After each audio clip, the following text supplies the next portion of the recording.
Hey guys, wanted to demonstrate something on my Tesla Android radio from Phoenix Android radios for my 2015 Tundra.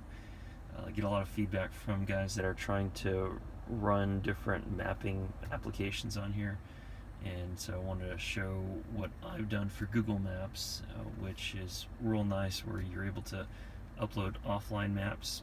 And so this is my current unit. If you've got this radio and this kind of home screen doesn't look familiar, it's because I've installed a different launcher. I think it's Car Launcher Pro or something like that. It came in the Phoenix Android radio Dropbox, and I installed it. I really like it. I can upload all of my applications here, but I'll go and talk about that in another video. But for this, I just want to show the Google Maps offline mode.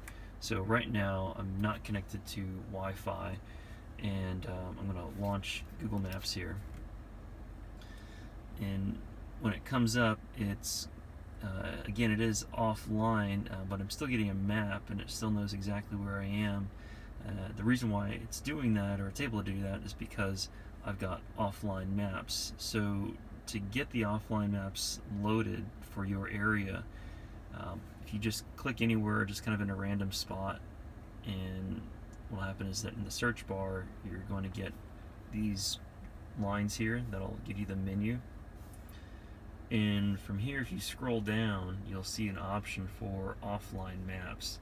So when you hit offline maps, here it's got a few maps loaded right now. It's got a map for DFW. I live in North Dallas here, and it's also even automatically loaded a map for New York. I'm taking a trip to New York in a couple of weeks, and it's actually loaded that on here just because it's synced up to my Google Calendar. But you can see here that the DFW map right now is 367 megs. That's actually not very much. It's a 64 gig memory on the device. But if you see here, it shows that this entire map is for all of DFW and even like the surrounding areas. And this is huge. The DFW Metroplex is just huge.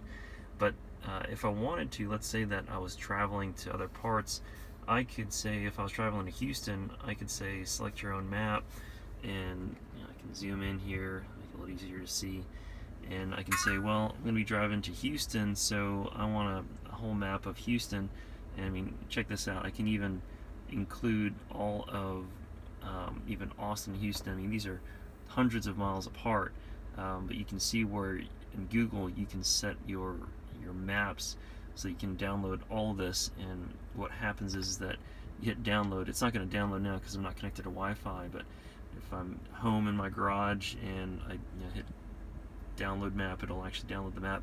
And so what's great is that again, when you're offline, I'm going to jump out of here and just show you an example. So I'm just going to go back to my current location, and it's kind of zoomed in there. If I go in and I do a search, let's say a search for a Starbucks near me.